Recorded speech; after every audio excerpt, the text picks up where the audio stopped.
When you sit down at the start of your next campaign, ask your dungeon master one question. What does this setting offer my character compared to all the other lesser settings? If your DM doesn't say immortality, then get up and leave. This isn't the campaign for you. That aspect, more than anything else, sets Mystara apart from the rest of the Dungeons & Dragons settings. In Mystara, your ultimate goal is to ascend to a higher plane of existence. There you will join those that came before you, who helped shape the world.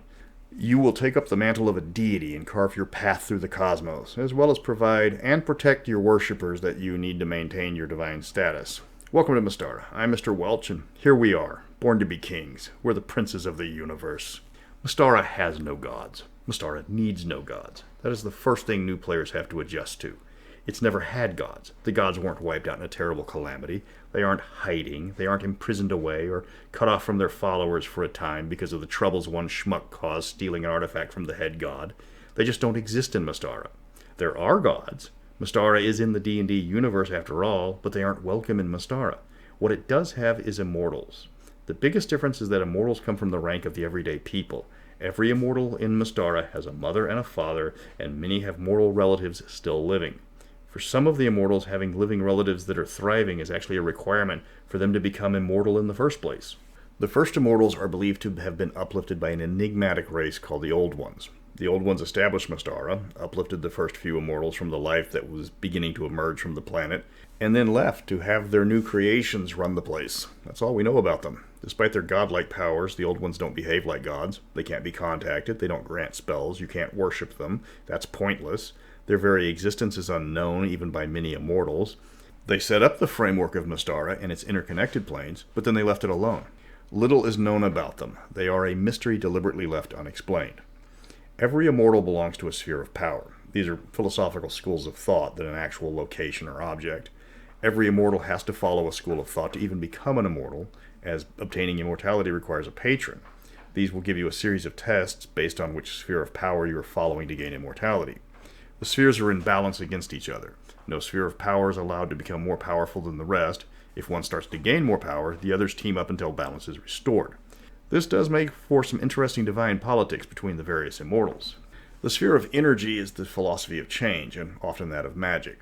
Followers of energy want constant change. They prefer new ideas, encourage upheaval and revolution.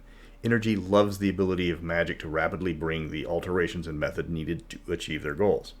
As such, energy immortals tend to come from ascended wizards. Energy is naturally tied to the chaotic alignment and devotes its efforts to try to alter the rival schools. Matter is quite the opposite. It's the sphere that promotes stability and tradition. Matter is affiliated with the lawful alignment, naturally. Matter abhors change and prefers long-term dynasties. Martial classes are most likely to obtain immortality by following the path of matter. It does have a large variety of immortals, as matter doesn't care about the tradition just so long as it's maintained. Thought is the sphere of creation. The sphere of thought is all about new ideas. It doesn't matter what's being considered, just as long as the idea is a new one. It believes itself superior to the other spheres due to the fact that everything has to come from an idea. Every old tradition was once new. Every change has to come from a desire to change for the better. Thought is the sphere of artists and musicians. Anyone who tries to improve the world through creation and originality is going to follow the sphere of thought. Time is similar to energy as that it promotes change, but it's also similar to matter as it wants control over the progress. The sphere is devoted to make sure all things happen when they're supposed to happen. As such, the sphere is followed heavily by historians, scribes, and diviners. It's one of the more active spheres, protecting the multiverse against those who would change it for their own gain. The last sphere is entropy, and this is the bad guy sphere. Entropy wants to tear everything down. It's not interested in balance. It wants to destroy the other spheres and replace reality with its own. The immortals devoted to entropy range from pure evil to simply misguided, but all see a future where the old system is gone and their version of reality is dominant. This doesn't make them popular with the people that they have to destroy first to complete their vision. There's numerous sub-factions amongst the immortals. While they might be parts of different spheres, they still cooperate to maintain the balance of the multiverse. Even some of the entropics can play nice when matters of the prime planes are concerned. Groups can be formed out of loyalty to a specific area, like the Immortals of the Northmen, who watch over the northern reaches. Previous alliances in past lives often carry over into immortality, for example, the three immortals that make up the Karamikos pantheon. Concerns against outside interference from the outer planes have led to the Council of Intrusion, which monitors visitors from other planes. Other immortals formed a group to watch over the Hollow World and to maintain the spell of preservation. Immortals are a jealous group. They need the worship of mortal followers to sustain them. Anything or anyone that would interfere with their governance of Mystara is kept out. This means gods are actively opposed. Outer planar creatures like fiends and celestials are only allowed in with permission. Extraplanar threats like the Illithid or Gith are targeted for removal if they dare try to establish a permanent home on Mystara. Oddly enough, since the power of the Immortals seems to extend into the inner planes, the same restrictions do not apply to creatures from those regions. Elementals, Jinn, Genasi, and other creatures are not unheard of in Mystara and can actually be common in certain regions. One common theme among the Immortals is they tend to appear as different Immortals to different cultures. This is done to approach worshippers in one region that happen to be hostile to the worshippers of the same Immortal in another region. For example, the immortal Garal is sacred to the gnomes of Serene, but also to the gnolls of Gracalia. Of course, gnolls and gnomes don't get along, so the Immortal takes on two different guises to provide guidance to both groups of followers. Most Immortals have multiple personas, with Odin having more than a dozen known personas. Some Immortals prefer to use their personas to wreak havoc, especially the entropic Immortals. But duplicating another Immortal's persona without permission is severely frowned upon, and will also cause repercussions if detected. Immortals are not strangers to the outer planes. It's a bit hypocritical considering they don't allow outsiders, but that doesn't bother them in the slightest. Immortals aren't restricted like gods, in that they can visit the prime material plane in all their glory, though other Immortals tend to heavily discourage it without a good reason. Some Immortals share names with gods and demons, though the name is all they share. Orcus in Mystara is not a demon lord, but instead is an ascended lycanthrope who loves destruction in all of its form because it amuses him. Why he took up the name Orcus is never explained, any more than how Thor and Loki are running around as Immortals when they are gods in other settings. One possibility is those names are just personas of the Immortals, not their actual identities. As long as the Immortals just take the name and don't go around the multiverse impersonating the actual gods and archdemons, that's allowed. However, for an Immortal to pose as a god, even on Mystara, draws the hostility and punishments from other Immortals and gods if you leave Mystara. Despite their godlike powers, Immortals do have a whole host of duties they are expected to perform. First, they have to provide spells to their clerics. That is important, though Immortals can create creatures to help them with all the demand. The Immortals can create entire species if they're powerful enough. In fact, most races were created by Immortals directly, including elves, dwarves, and gnomes.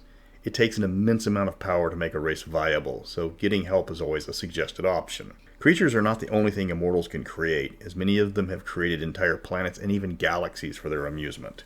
Every Immortal has a home plane. This can be anything from a single planet to an entire universe that is devoted to their sphere of power. A plane of matter might be a single planet covered in mountains, while a plane of thought might be very similar to the astral plane. The more a plane is devoted to a single sphere, the less relatable it becomes to mortals. A plane devoted to energy might be populated entirely by creatures made of lightning, or a plane of time could have pockets where time reverses naturally. The more sphere-dominant the plane becomes, the more hostile it becomes to Immortals and creatures not of that sphere. It does make it quite difficult to take Immortals on if they're on their home turf. Immortals actually fighting Immortals is largely unheard of, at least physically. When nobody can die, or even be seriously hurt, it ruins the motivation for physical assault. The invisible moon of Pandius is the neutral ground for the Immortals. On the planet lies the city of the Immortals. Here most Immortals have an estate so they can be near other Immortals when they need to discuss matters, or generally just want to interact with each other. Since the city of the Immortals is no one's home plane, killing an Immortal here isn't permanent. The Immortals keep a large population of their various servants around. Good Immortals have Celestials sworn to their service. Evil Immortals do the same thing with fiends. Humans, demi-humans, titans, and custom creations abound all over the city, and they are doing the petty chores of their masters. Immortals have a lot of enemies, rivals, and potential usurpers that threaten their control over Mystara. Archdevils and demons want access to the huge variety of souls protected by the Immortals. Gods aware of Mystara stifle at the fact that they are denied the vast number of potential worshippers found there. Inside of Mystara, the Immortals are challenged by the equally powerful archfae for the literal shape and reality of the world. The Immortals will defend Mystara against all outside threats without mercy. Where gods can't manifest directly on the prime material plane, remember the Immortals can. While the avatar of a greater god can easily defeat any number of mortals, a fully manifested Immortal will make mincemeat of the avatar. Immortals can only manifest in dire emergencies, as by their law, interference in the prime material plane is really frowned on. But a god muscling in on Mystara is always a dire emergency. The reason for the Immortals' fierce protection of Mystara is they need the worshippers, just as the gods do. Mystara, unlike other settings, heavily features reincarnation. Mortals don't ascend to the heavens or descend to the hells, but they spend time in realms created by the immortals before their souls are returned back to the world in new bodies. The reason for this is how the immortals get new members, and that's how they maintain their power. Mortals that fail to reach immortality or get rewarded with a celestial or demonic form are instead returned to a new life to try again. Celestials and fiends claiming souls are denying those souls their chance at immortality, and that's something that will not be allowed. The archfae, while powerful, have no need of worshippers. They gain their power from the legends they create among the mortals. Both the immortals and archfae need mortals, but for different reasons. While they aren't friends by any definition, their rivalry rarely ends in violence. Thus concludes Immortals, the not gods of Mystara. Unlike gods, they earned their divinity. They might be jealous, capricious, and scheming, but they've earned that right.